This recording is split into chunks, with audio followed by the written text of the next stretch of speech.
Illinois to Work program has been suspended because it's run out of funding. Where does it go from here? And run out of funding. Matter of fact, the report today is 17,069 people have been put to work since May, and that's a pretty good record. 17,000 people have gotten jobs under Put Illinois to Work. I'm looking right now on my BlackBerry here, and I'll tell you, we have 3,566 employers, 17,069 workers.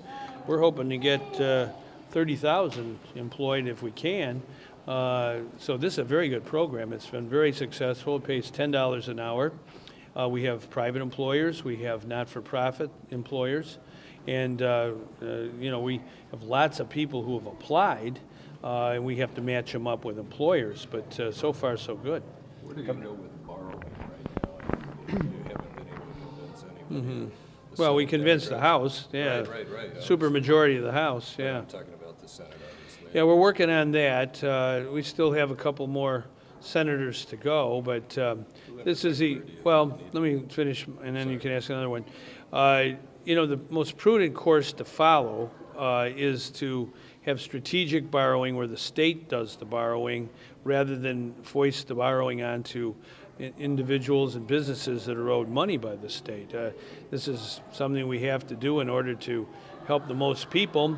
And, you know, we have to talk to Republicans and Democrats in the Senate. However, you know, we still have some work to do there. I would say that the budget itself, I just got it last week. We're going to be announcing our decisions probably on Wednesday of how much money we can allocate to education, how much to health care, and how much to public safety and all the other priorities. So whatever happens, I hope we can get the borrowing, but if we don't, we're still going to have a budget, and it'll be announced on Wednesday. Will you call the Senate back to special session?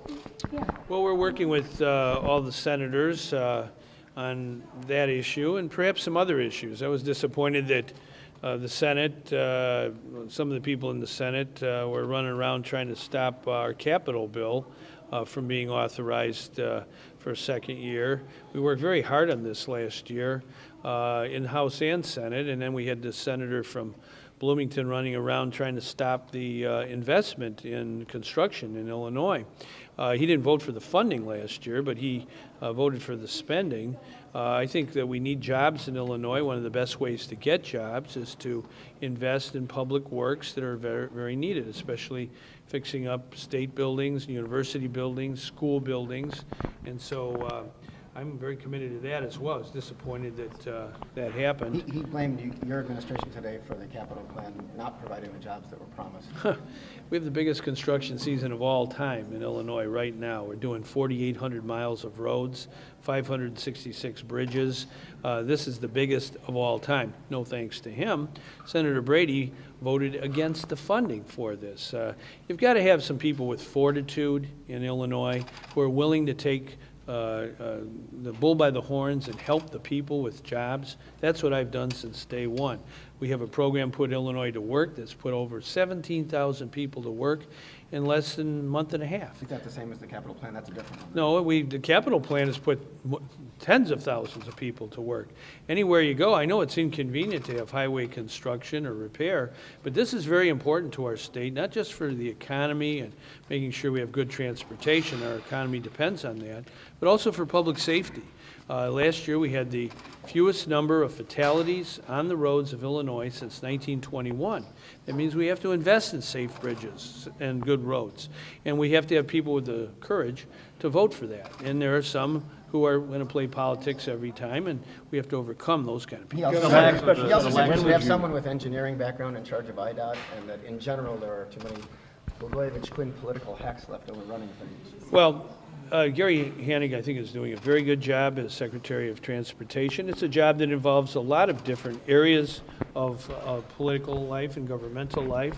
He works with legislators and with people in construction. I think he's doing a good job. What about the minimum wage? Brady has said maybe about rolling back the minimum wage. What kind of minimum wage do you think Illinois ought to have? Well, I believe it ought to go up. It's going up on Thursday. I fought hard for that. The minimum wage will be $8.25. Currently, it's $8.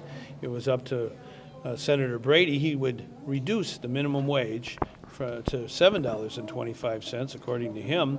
Now, what does that mean? It means that people who do some of the hardest jobs in our society, the toughest jobs in our society, who are paid the minimum wage, he wants to cut their salaries and cut their wages and reduce their pay.